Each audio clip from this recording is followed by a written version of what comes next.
Thank you so much for being here today. We are, wow. So we are doing a themed messages from Spirit reading, and what just came out from the Prism Oracle is fear and love. Wow. So my intention was whatever cards came out from the Prism Oracle were going to be the theme of the reading, and we were going to get messages from Spirit on that, or we are going to get messages from Spirit on that theme from the tarot. Now this is wild because I think, I think it's a common spiritual idea that like we either are choosing fear or love. Specifically, I know that A Course in Miracles talks about that in every choice, we're either choosing fear or love. So how wild that they both come out in this reading. And doesn't this love card just feel like this cutie patootie little flower here? Oh my gosh, doesn't it? So this, I have to tell you the story of this flower. This is a flower, like right now, this is a little baby sunflower, okay? It's growing out of one of our vegetable or pots that is growing, or a herb pot. There's basil in here too. So it like accidentally got planted because my husband and I did, we planted like sunflowers out in the garden in the ground, and we started them off as seedlings inside in the spring. And while we were planting those sunflowers to be seedlings, we also planted some of these like herb and vegetable pots. And so it like accidentally got planted, and we didn't know what it was at first. We thought like, whoa, the leaves do look like sunflower leaves, but it can't be that small. And then it just bloomed, started blooming yesterday and fully bloomed today. So I just found it so joyful, and I'm just like loving that this love card comes out. I mean, doesn't it? I mean, I guess it just kind of, but doesn't it feel like it? I feel like it kind of does. So I think the messages in this reading are going to be about how to like tangible advice from Spirit of how to transform your fear habits, your fear choices into love choices. More and more coming from a place of love, which by the way does not mean niceness. Love is not the same as niceness, right? So we're not talking about people-pleasing here, because people-pleasing is actually rooted in fear-based beliefs, right? So I think I'm just like still blown away that these two came out together, and that this has such a similar essence to the flower. But what I was going to say, if you're still with me, thank you for putting up with my meanderings in my thoughts and my stories about, here they came, my stories about flowers. But these readings really do just blow me away sometimes with synchronicities and things of that nature.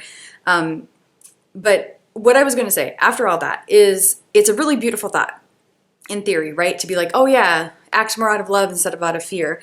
But I think all of us need help with that, because although it's a beautiful thought in theory, it is not necessarily the easiest thing to do, is it? And so my intention here with this reading, now that these two cards came out, is to help you better understand what might be some helpful things to think about in regards to how to actually make, baby step by baby step, make some progress with how you are interacting with life. Is it from a place of love or is it from a place of fear? But I do think it is a baby step by baby step process. Okay, let's get into the story of these cards, shall we? So first and foremost, I find it very notable that the Four of Wands is what shows up at the bottom of the deck. Like first and foremost, look at how we've got these pinks showing up both in the love card and in the Four of Wands. And then this isn't like exactly black, but it kind of, what is giving me this imagery of the Four of Wands is giving me the essence of is integration. So, so not just like bypassing with like toxic positivity, but really understanding our fears so that we're a more integrated person, making choices from love, not just like in this falsely toxically positive place. So I think like the Four of Wands showing up, specifically this Four of Wands with this imagery, is really, really beautiful. And the Four of Wands in general regardless of the imagery, is really this beautiful card. I mean, of love, of, like, some people call it the marriage card, but it has a bigger or a broader meaning than that, which to me is often just like celebration, like you're on the right track. It really is. I mean, I wouldn't have thought of it as like a love card, but prior to this reading, but I really am getting that essence here. It can mean that you are in happy partnerships and communities, but I often think of it a bit more broadly. Like, you see how these wands, the 4 wands here, they look like an 11-11. This is often called the 11-11 card, like make a wish, things are on the right track. You're celebrating because things are on the right track. And I think like that is more and more when we're making choices from love instead of fear, that the 4 of Wands essence, that positive, so again, not like toxically positive, but integrated positivity is the result. Do you know what I mean? So it's not like you're trying to fake 4 of Wands before the 4 of Wands is actually a natural thing for you to experience. It's like, I think more and more when we are doing our best to alchemize fear into love by understanding it and integrating it, then the natural byproduct of that is going to be 4 of Wands experiences. I'm just going to, wow.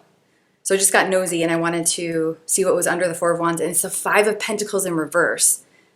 Wow, that's beautiful. Sometimes you can't make this up because the 5 of Pentacles is essentially a fear card. It's really a lack card.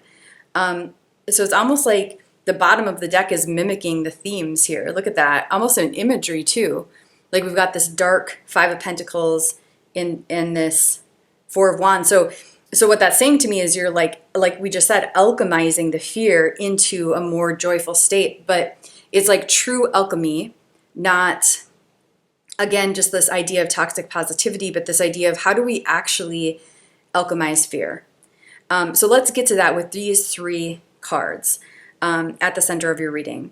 So at the very, very center of your reading, it's wild because it's the 9 of Swords, which, again, if there had to be another like fear card aside from the 5 of Pentacles, I think the 9 of Swords is definitely a fear card, because it's essentially like never-ending nightmares, not being able to sleep, insomnia because of anxiety, things of that nature. So I think with it showing up at the center of your reading, the advice in that is an encouragement to look at what are the never-ending nightmares in your life. Maybe put a different way is, what are some vicious cycles you have a tendency to repeat?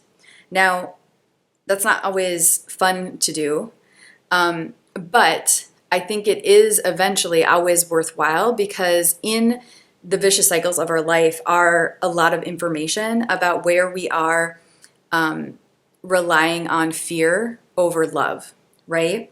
And so I think there's something here about, like, instead of looking at the vicious cycles in your life, the things that are keeping you up, as like failures, something that you have to be really ashamed of, what if you saw them more as messengers about where there's an opportunity here to alchemize from fear to love, okay? And some messages of how to alchemize are coming out in these 2 cards, with the 6 of Cups in reverse and the 6 of Swords. So let's start with the 6 of Cups in reverse. What is the theme, the essence that's coming through here in this particular reading is a willingness to look at your past with different eyes, okay? Because I think the 6 of Cups upright to me can often mean like nostalgia, and to a certain extent, it can be like toxic, right? So not seeing our childhood clearly, not seeing maybe past relationships clearly. So having this like veil or this lens on that isn't actually rooted in reality. So with it coming up in reverse, it's like it's giving me the essence of like a willingness to detox that lens and see things with a little more clarity and a little less nostalgia can help you see some of your vicious cycles with more clarity, in a way that can help you actually interrupt those vicious cycles versus continue to repeat them. Now, nothing I'm saying in this reading is easy necessarily to hear. All of this takes a lot of inner work, right? And so I really encourage you to seek out the support and resources you need to do this. And it's been my experience that although none of this is easy, it is incredibly worth it because it's the only thing that works to alchemize fear into love. Like the alchemy of fear into love is no small feat. This is not, it's the work of angels. It's the work of earth angels. It is no small feat to alchemize fear into love. And when we do, the natural byproduct is the Four of Wands experience, the detoxing of lack, so the experience of abundance. But it often is the reason that we operate out of fear instead of love. We actually have really good reasons for that, meaning it's not just like arbitrary or coincidental. Like we learned things as we were growing up in our particular environments, whether that's your family environment, school environment, cultural, religious environment. You learned things and you learned how to operate to get your needs met, right? And a lot of what we learned is operating out of fear as a child in those environments was actually the best way forward, right? So there's really good reasons we operate out of fear as an adult. However, at some point we have to help ourselves understand that we have grown up. So what was really logical and wise when we were younger might be the very thing that is blocking us from what we say we want when we have grown into adulthood, right? And so I think that's why the Six of Cups in reverse is showing up here, where if you're willing to look at your past with a different lens, and again, like I said, with a lens of less nostalgia and more reality, there might be some information there of why certain vicious cycles are repeating. And with that understanding alone, like the alchemy of fear into love doesn't have to be, although it is definitely inner work, there's also a part of it that's not in our control. There's like parts that happen spontaneously and naturally when we give our psyche half a chance. So I'm thinking of a quote I learned in health coach training. I think it was from Joshua Rosenthal. And it was like, your body, given half a chance, your body can heal itself. And I remember thinking like, because at that point I was like really conditioned into the Western medical model and really didn't believe that, frankly. So I remember being like, I don't think that's true. However, as I have deconditioned myself out of the Western medical model and more into the ways of Mother Nature, the ways of Mama God, just natural holistic healing, I have had many, many experiences where that is absolutely the truth. And then I remember at some point, and my apologies, I can't remember who to reference this to, but they generalized that essence to our psyche. They said, given half a chance, your psyche can heal itself. And I remember at that point in my journey with my personal healing thinking, no, that's not true. You know what I mean? I have to know exactly what's happening, and I have to, and now the more healing that I've done, the more I have experienced that given half a chance, your psyche can heal itself. So what I was trying to say with all that is sometimes just bringing understanding to it all. So a willingness to label things accurately. I guess willingness alone sometimes can heal things that we didn't think it could heal. But a willingness to, again, label things accurately, a willingness to see things with different eyes, a willingness to detox veils, a willingness to understand instead of shame yourself. All of those things are giving your psyche half a chance so that the alchemy can happen naturally. So I think there is really something huge about a willingness to see your past differently, to get information and higher understanding of some of these problems that plague you. So some of the problems that plague you are likely simply just symptoms of where you were conditioned to believe fear over love. So the beautiful thing about that is they can help us awaken us to that root level problem. However, a lot of times the things that awaken us are not comfortable. So I don't mean to undermine that. But I do think there is some beauty in that. And as I say that, I'm thinking about a different channel I have which is where I share like holistic health stuff, yoga and Pilates. And on that channel, I have a journaling exercise where I think I call it Healing Toxic Shame. I will link it up in the description box of this video. It's where I go through a framework that I developed called the language of life.